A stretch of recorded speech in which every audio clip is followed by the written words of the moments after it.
Et par les temps qui courent. Un bohème. En flûte. Bien. Eh bien, écoutez, mesdames et messieurs de la presse et mesdames et messieurs les responsables du secteur de Marseille, merci d'avoir répondu à mon invitation. Quelques jours, quelques semaines après le dernier conseil municipal de Marseille, où il a été dit beaucoup de choses, et notamment en matière financière et économique, il a été dit beaucoup de bêtises, ou en tout cas des déclarations d'autosatisfaction qui m'ont interpellé, et manifestement j'ai été le seul, enfin nous avons été les seuls. Les discours, les interventions multiples, encore une fois, qui se voulaient être des déclarations ou des prises de position, de félicitations, de remerciements de l'un à l'une, de l'une à l'un pour les résultats obtenus, notamment en matière d'emploi. Une ville de Marseille qui, désormais, son taux de chômage ne serait que de 12%, alors qu'en 1995, il était de 25%. Et c'était évidemment à mettre au crédit de la seule action de la mairie centrale, oubliant quand même deux autres statistiques, parce que c'est bien le problème de cette ville, et pas seulement de cette ville, de nos dirigeants en général, c'est que nous avons face à nous des hommes et des femmes de statistiques, des statisticiens.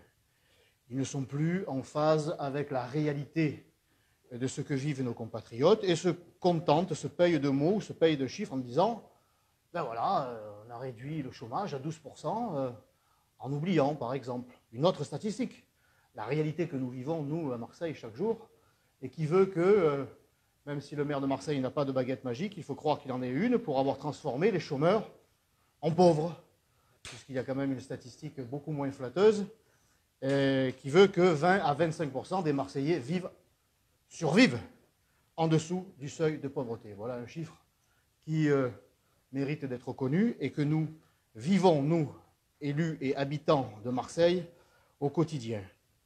Nous avons aussi entendu, et c'est là un peu, même beaucoup l'objet de notre réunion aujourd'hui, de cette conférence, parce que à l'autosatisfaction, il y a quand même des limites, pour ne pas dire de l'endoctrinement, ou de la méthode Coué, appelez ça comme vous voulez, en matière de gestion d'argent public.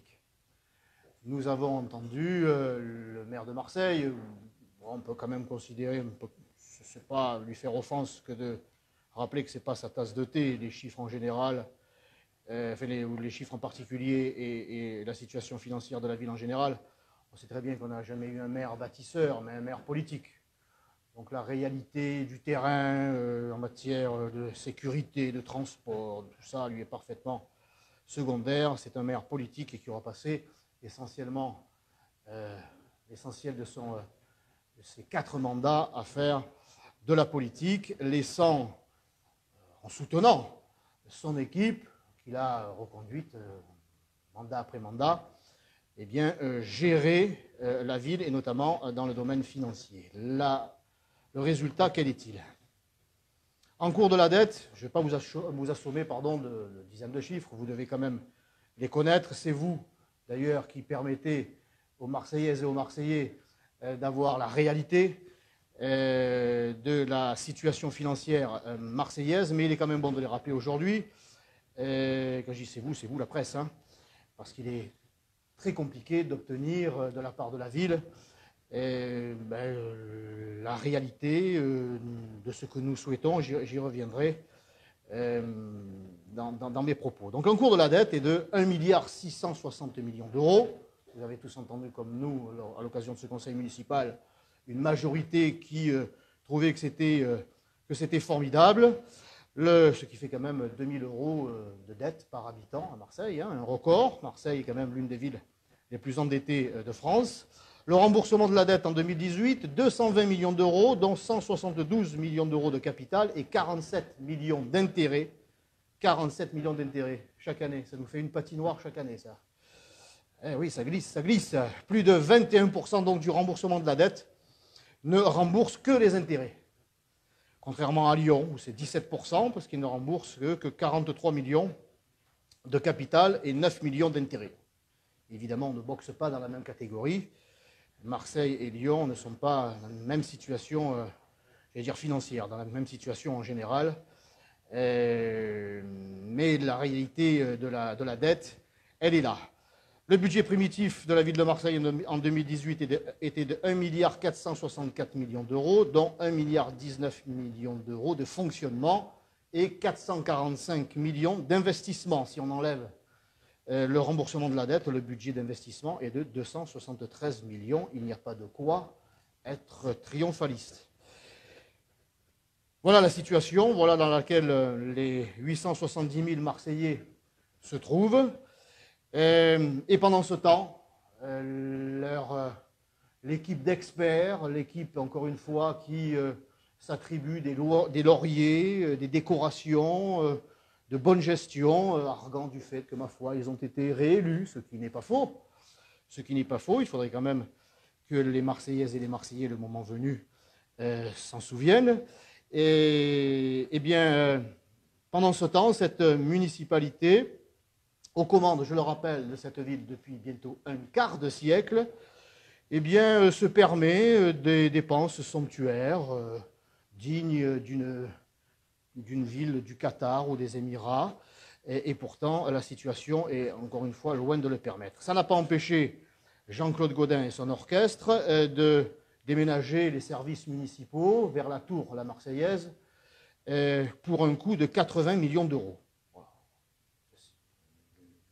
Encore une fois, une lubie qui correspond assez bien à cette volonté de vouloir éblouir, de vouloir donner de cette ville, ou en tout cas de la municipalité, une image clinquante, mais qui, en réalité, traduit une volonté de gaspiller l'argent public sans se soucier de la réalité. Donc 80 millions d'euros pour la tour La Marseillaise, avec, je le rappelle, un coût de 500 000 euros pour reloger les institutions, et cela pendant 9 ans, je crois, 500 000 euros payés par la ville pour reloger les institutions internationales qui étaient jusqu'alors logées à la Villa Valmer. La patinoire, la fameuse, alors on me dit qu'il y a des gens qui patinent, tant mieux, hein, encore heureux, il y a des compétitions, mais cet équipement de luxe, pour un coût de 48 millions d'euros et un coût des frais de fonctionnement de 1 500 000 par an, nous semble être, au Rassemblement national, des plus pharaoniques et des moins urgents. Quand l'on connaît, quand on a, je ne dirais pas la chance, mais l'opportunité de connaître pour les gérer sans moyens, les équipements publics, sportifs en particulier ou autres, de nos arrondissements, je pense au hasard, au 13e et 14e arrondissement, quand on les approche, quand on les vit au quotidien.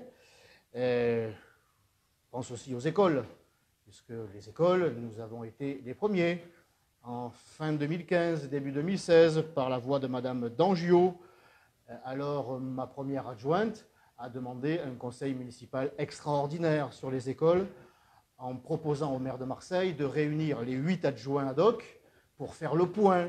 Nous estimions que c'était aux Marseillais à faire le point sur ce qui se passe dans les écoles à Marseille, que nous n'avions pas besoin d'une nouvelle humiliation, portée d'ailleurs curieusement par celle qui fut maire des 15e et 16e arrondissements, une nouvelle humiliation par l'intervention de l'État, de Paris.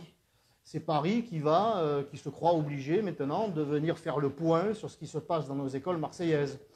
Eh bien, nous avions, nous, proposé, dès début 2016, de faire le point sur ces écoles, de savoir un petit peu, de faire savoir, nous savons, mais de faire prendre conscience au maire de Marseille que ce qu'il avait injecté depuis son élection en 1995, et il le rappelle à chaque conseil, nous avons mis patati et patata, lui faire comprendre enfin que c'est bien, c'est normal, mais c'était loin d'être suffisant.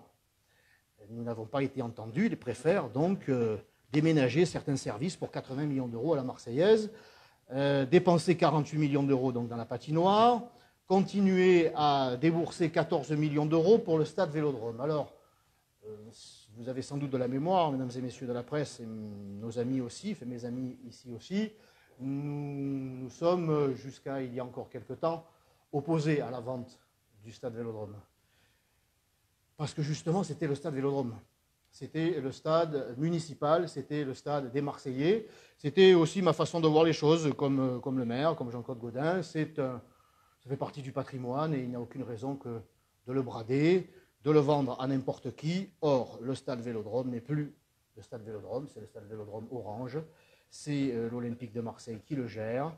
La mairie de Marseille n'a quasiment plus aucun pouvoir sur ce stade. Et il me semble désormais tout à fait justifié que de changer d'option et d'envisager de le vendre à l'Olympique de Marseille, qui souhaite l'acheter, pas à n'importe quel prix, pas à n'importe quelle condition.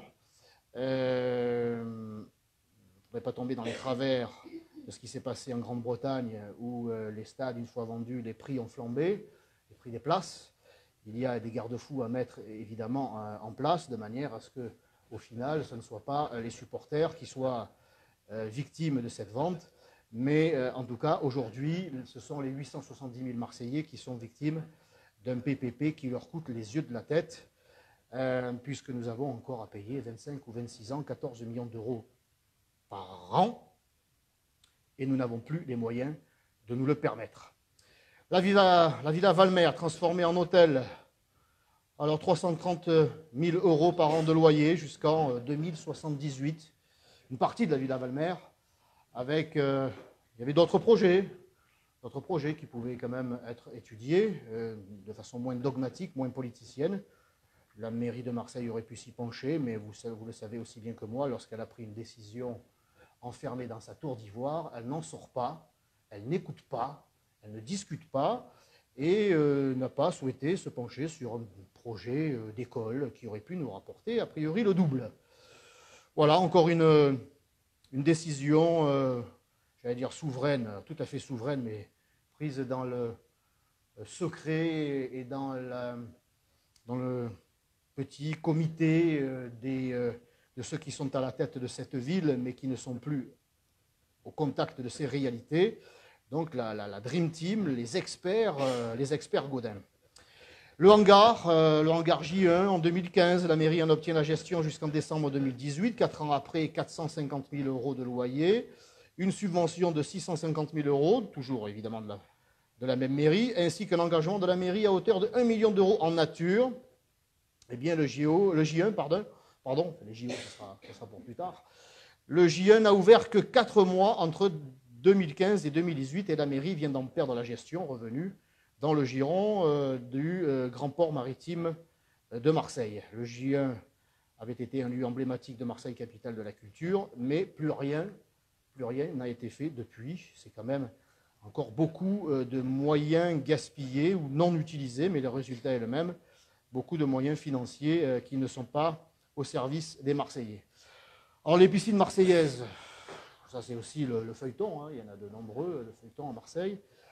Il y a 2 nouveaux centres nautiques prévus, envisagés par l'adjoint au sport, M. Miron. Un à Lumini, l'autre dans le 2e arrondissement. La Chambre régionale des comptes estime, vous voyez que j'ai des références au-dessus de tout soupçon, estime ces réalisations à 62 millions d'euros. Je ne sais pas dans quoi on va se baigner, mais 62 millions d'euros, soit le prix de 7 à 8 centres aquatiques classiques. Voilà, on veut encore faire mieux qu'ailleurs, plus clinquant, plus brillant, plus grand, plus fort, plus loin, mais plus coûteux, plus onéreux et qui ne correspond pas à la réalité des besoins des 16, je le dis avec force, des 16 arrondissements de cette ville, car n'en déplaise à celles et ceux qui sont à la tête du Vieux-Port, ils ont du mal à se rappeler qu'il y a le 2e, Concola, ça serait dans le 2e, le 3e arrondissement, le 14e, le 15e, même le 10e, il y a quand même des arrondissements entiers qui sont oubliés, pas pour tout, pour les logements sociaux, par contre, là, certains arrondissements qui sont plus en avance que d'autres, mais ce n'est pas l'objet de notre réunion aujourd'hui. En tout cas, il y a là encore la démesure. La démesure parce qu'on se prend pour la capitale du Qatar.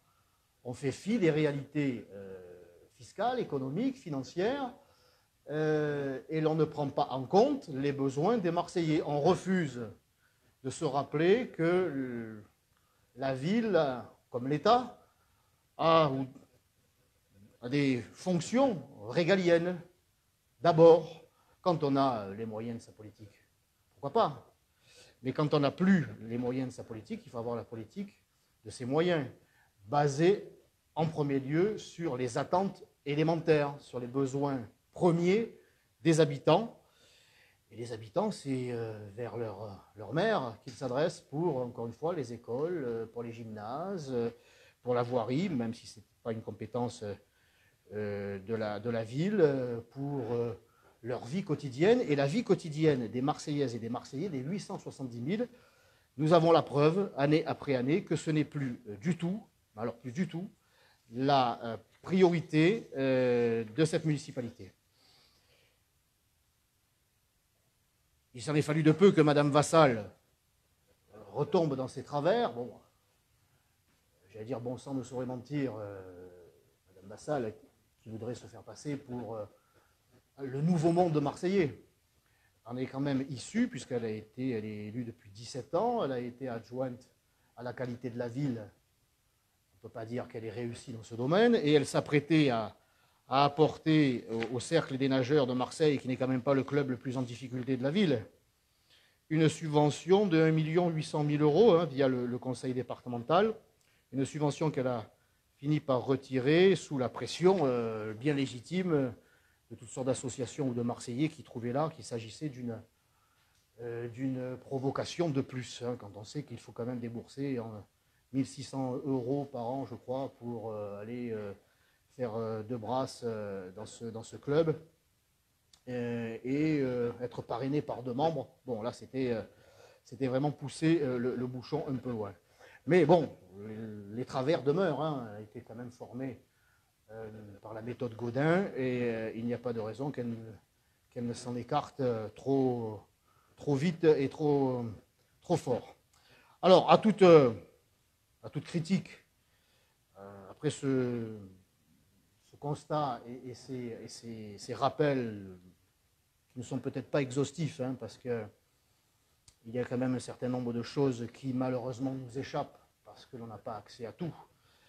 Eh bien, après ce constat et le rappel de cette folie des grandeurs, dont Salluste à la ville encore que, eh bien, il faut savoir proposer autre chose. C'est ce que nous essayons de faire depuis plusieurs années, depuis 2014, que nous siégeons au conseil municipal et que nous sommes à la tête d'une mairie de secteur. Nous sommes dans le réel, dans la concrétude, comme disait l'autre, et nous sommes des Marseillais avant tout. Nous vivons Marseille au quotidien, nous ne prenons pas notre voiture pour rejoindre notre département,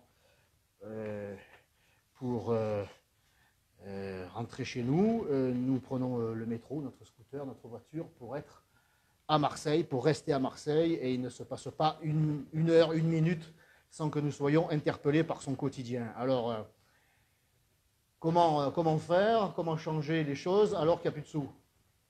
Alors que l'État, en tout cas qu'il est très mal utilisé, ou alors que l'État n'est toujours pas décidé à relâcher la pression, pour ne pas dire le racket par la non-redistribution, avec des dotations qui sont toujours aussi dérisoires, pour la deuxième ville de France en particulier. Bon, les autres méritent aussi d'être aidés, mais quand l'on est la deuxième ville de France, eh bien, et que l'on est pris en exemple pour plein de choses, eh bien, la moindre des choses est que le président de la République lui-même accorderait à cette ville, ou en tout cas à son club de foot, une admiration. Eh bien, il ne suffit pas de déclarer sa flamme pour l'Olympique de Marseille. Il faut aussi déclarer sa flamme pour la ville, et ça passe par des actes. Le premier, mais il ne dépend pas de nous, ça c'est clair. Il faudrait que l'État se souvienne que Marseille mérite d'être aidée et qu'il abandonne un petit peu les oukases de Bruxelles et les obligations financières que certains ont décidées là-haut, loin de nos réalités, et qu'il nous aide. Mais, encore une fois, ce n'est pas nous qui allons pouvoir en décider, et nous devons commencer par nous aider nous-mêmes. Hein, aidons-nous, et peut-être qu'un jour l'État nous aidera. Saine gestion de l'argent public. En finir. Donc en finir avec ce train de vie qui ne correspond pas aux réalités financières et qui ne correspond pas, encore une fois, aux attentes et aux besoins des Marseillais. La ville doit se recentrer, doit revenir sur terre, doit cesser de regarder vers l'horizon des touristes pour se retourner et regarder le quotidien des 870 000 Marseillais. Voilà. Il faut arrêter d'avoir pour priorité la volonté de charmer ces touristes qui, je le rappelle, ne viennent en Marseille. C'est le dernier chiffre que j'ai, il date de quelques temps, peut-être que vous en avez eu d'autres depuis, mais moi je n'arrive pas à l'obtenir. Le séjour d'un touriste à Marseille, c'est 1,7 jours en moyenne. Je mets encore ça, vous voyez, je ne voudrais pas que l'on m'accuse aussi de fake news, je n'ai pas pu en obtenir un autre. 1,7 jours, pendant que nous, c'est 365 jours par an, sauf pour ceux qui ont la chance de partir en vacances et de pouvoir quitter la ville. Alors c'est beaucoup faire, pour peu en réalité, quand on sait que c'est plutôt, comment ça s'appelle, les croisiéristes, la société des croisiéristes, dont j'ai oublié le nom, qui encaisse le plus dans la venue, dans la présence des touristes à Marseille. Donc vous voyez que nous ne bénéficions même pas de ce développement du tourisme. Tout le monde s'en félicite. Hein.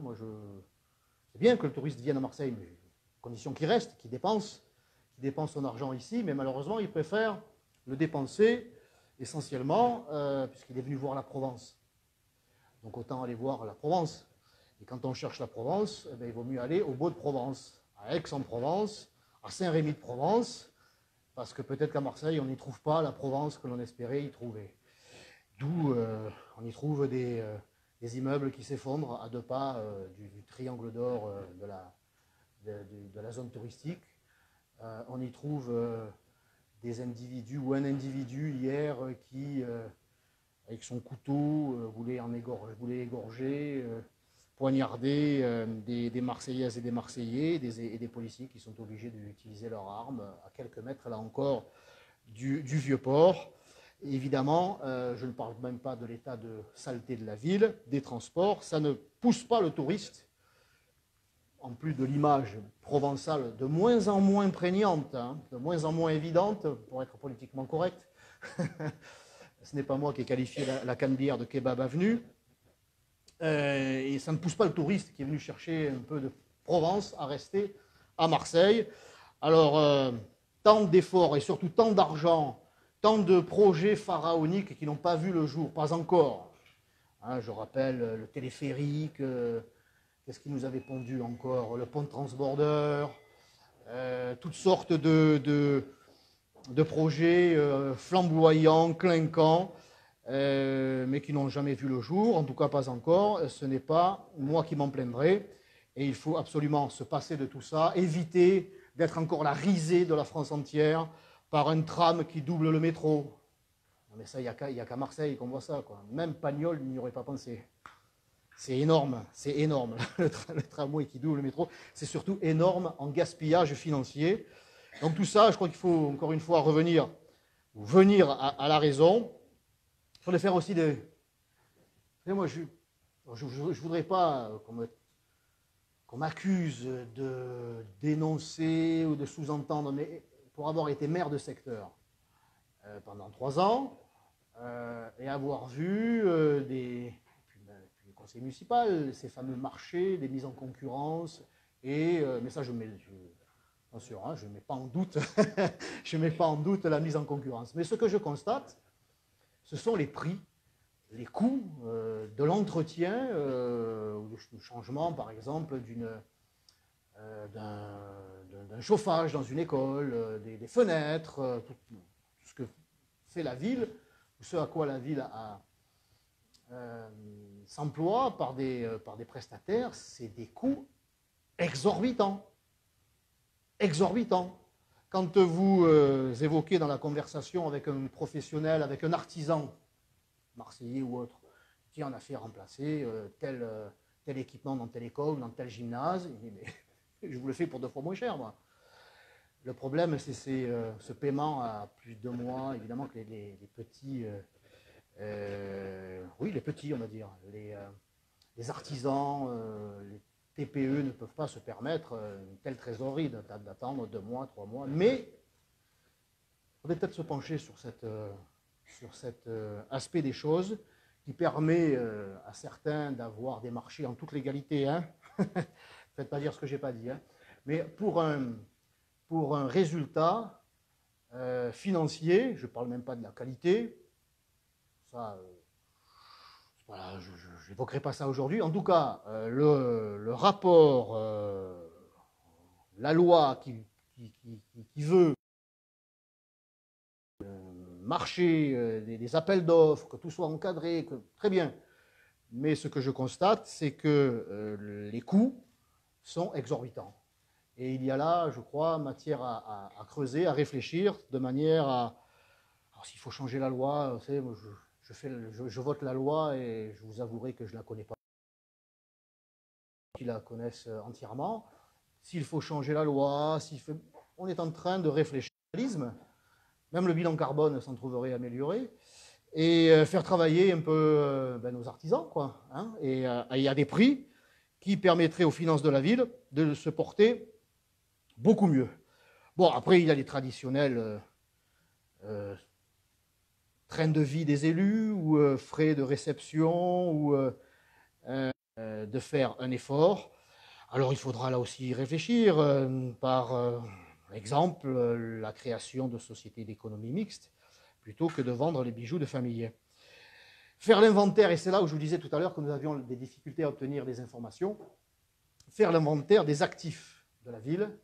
Nous avons demandé depuis longtemps déjà à la ville de Marseille de nous fournir cette liste des actifs en tout le domaine. Et à partir de là, savoir un petit peu ce qui dort, ce qui pourrait servir par une volonté, j'allais dire, de vérité, une volonté de transparence. Est-ce que c'est la marque de fabrique de cette municipalité? Chacun y répondra. Mais ce que je peux vous dire, c'est que on a beau les relancer pour avoir cette liste, eh bien, on attend toujours, quoi. Hein, on attend toujours.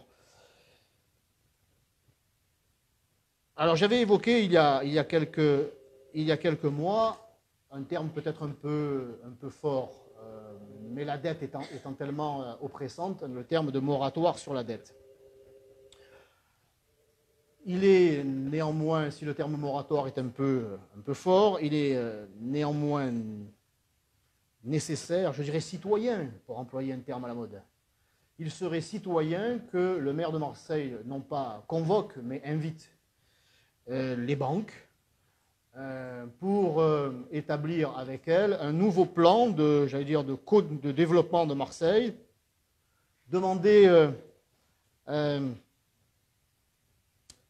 à ces banques de participer à la relance économique et financière de la ville en renégociant la dette. Obtenir d'elle peut-être que pendant 2, 3, 4 ans, et pourquoi pas un mandat, eh bien la ville soit, on lui permette de ne pas rembourser les intérêts. Évidemment, ils ne sont pas effacés. Ici, vous êtes au Rassemblement national, vous n'êtes pas à la France insoumise. Il ne s'agit pas de collectivisation, de supprimer quoi que ce soit, de mener une campagne ou d'avoir une volonté de déni. Nous avons des dettes, un emprunt, il faut y répondre. Comme les banques ont pu bénéficier de l'effort des Français il y a quelques années, les Français ont répondu aux besoins des banques. Et nous avons largement renfloué certaines banques, et notamment Natixis, envers qui nous avons le plus gros emprunt. Natixis, qui est une filiale de la Caisse d'épargne et de la Banque populaire, et qui a été renflouée à hauteur de 7 milliards d'euros d'argent public. 7 milliards d'euros d'argent public à cause des pertes de Natixis. Voilà, les Français en général, les Marseillais en particulier, ont su, bon, on ne va pas trop demander leur avis, hein, c'est par ici la monnaie, on ne peut pas se passer des banques, paraît-il, donc vous allez mettre la main à la poche, c'est ce que nous avons tous fait. Écoutez, peut-être que les banques pourraient, dans une volonté de redonner à cette ville tous les moyens de se développer et ainsi de créer un partenariat gagnant-gagnant, participer à obtenir plus de moyens financiers, et puis avoir une équipe, bien sûr, qui sache désormais les utiliser, parce que, à écouter le maire de Marseille et surtout son équipe, qui se présentent vraiment comme les prix Nobel d'économie, les prix Nobel en tout d'ailleurs, hein, ce sont les meilleurs, la preuve, on a été réélus. Je crois que, en ce qui nous concerne, au Rassemblement national, nous n'avons plus, si tant est qu'un jour ce fut le cas, nous n'avons plus à rougir de notre gestion. Il n'est qu'à observer ce qui se passe d'ailleurs dans les villes que nous dirigeons vraiment, hein, la mairie des 13e et 14e arrondissements. Malheureusement, nous n'avons que très peu de manettes. Eh bien, nous n'avons pas à rougir face à ces équipes de l'incompétence et de l'échec. Aujourd'hui, nous sommes désormais invités à tomber sous le charme de Sainte-Martine qui paye pour nous. Je rappelle quand même que grâce, pour celles et ceux qui n'avaient pas eu cette information avant, grâce à ce site d'information marseillais que le monde entier nous envie, j'ai l'impression qu'il se reconnaît, eh bien, on saura que la méthode pour apparaître comme un génie financier et fiscal, c'est vrai qu'il fallait y penser. Quand on a une caisse dans laquelle il n'y a pas d'argent et qu'on a une caisse dans laquelle il y en a, eh bien, il suffit de prendre dans la caisse où il y en a pour mettre dans la caisse où il n'y en a pas. C'est vrai que ce n'est pas idiot, il fallait y penser. Et quand on n'a pas assez, eh bien, on a recours à l'emprunt auprès des banques. Quel génie! Quel génie! C'est vrai qu'on n'y avait pas pensé. Là, c'est énorme. C'est énorme. Alors, Madame Vassal, pour ne pas la nommer, pour qui j'ai le plus grand respect, qui m'a reçu il y a quelque temps et qui s'est engagée à travailler de concert désormais avec la mairie du 13-14 qu'elle avait comme son prédécesseur à la métropole oubliée, eh bien, il n'est qu'à observer ce graphique qui veut que en 2015, c'était à peu près 600 millions d'euros au conseil départemental de dette. Eh bien, 4 ans plus tard, on frise le milliard. Moi, un génie comme ça, je peux l'être sans problème. Hein, sans problème. C'est pas compliqué. Nous avons la triste impression, et c'est plus qu'une impression, mais la réalité sous les yeux, que celle dont on voudrait nous faire croire qu'elle est le synonyme d'un nouveau monde financier, d'un nouveau monde de la gestion, correspond en réalité, je ne dirais pas à l'ancien monde, mais à son monde, puisqu'elle est encore une fois elle en est issue, que d'essayer de nous faire prendre des vessies pour des lanternes et d'aller puiser dans une caisse pour alimenter l'autre, ce qui en réalité, puisque les caisses de la ville de Marseille ne sont pas seulement vides, elles sont percées, et comme celle de la métropole d'ailleurs, la réalité c'est qu'on continue comme avant, alors avec une communication beaucoup plus savante, peut-être plus pertinente, mais ce conseil départemental qui jusqu'à présent avait une gestion saine est lui aussi mis en péril par l'impérieuse nécessité que de se donner une image, une nouvelle image, mais derrière l'image, il y a la réalité, c'est le surendettement avec des investissements qui sont toujours attribués selon que vous soyez du bon ou du mauvais côté de la frontière. Là encore, je m'en réfère à la presse, hein, et par expérience dans les 13e et 14e arrondissements, il paraît qu'on y fait des choses, que le conseil départemental y fait des choses. Je ne sais pas lesquelles, et Madame le maire, Madame Dangiot, ne sait toujours pas non plus, puisque nous n'avons pas été consultés et donc pas réunis, et qu'il faut avoir la bonne couleur pour bénéficier de l'argent public que l'on a donc, nous aussi, dans les quartiers nord, mais je ne fais pas un discours pour les quartiers nord, hein, mais en tout cas, les quartiers nord, en grande partie, sont largement, une fois de plus, oubliés parce que l'on continue la même politique qui consiste à emprunter, à gaspiller et à injecter selon que l'on ait la bonne ou pas couleur politique. Il y en a marre de ça, il y en a assez. La ville de Marseille ne peut plus se le permettre. Les Marseillais adultes, et c'était le quotidien La Provence qui le disait il y a quelques semaines, les adultes, oserais-je dire le peuple historique de Marseille, quittent la ville parce qu'ils en ont ras-le-bol. Ils n'en peuvent plus. Ils n'en peuvent plus d'être taxés, ils n'en peuvent plus d'être rackettés, et rackettés dans d'autres domaines aussi. Ils n'en peuvent plus de l'insécurité, du manque de transport, etc. etc. Jusqu'à quand comme ça? Jusqu'à quand? Sincèrement, en réalité, nous avons dépassé la date limite. Et il est temps de changer radicalement d'orientation pour revenir à la seule qui aurait dû être déjà depuis longtemps à l'esprit de celles et ceux qui dirigent cette ville, c'est-à-dire l'intérêt général du peuple de Marseille. Puisqu'il y a un peuple de Bordeaux, je ne vois pas pourquoi il n'y aurait pas de peuple de Marseille. C'est ce à quoi nous aspirons au rassemblement national, rassemblement municipal.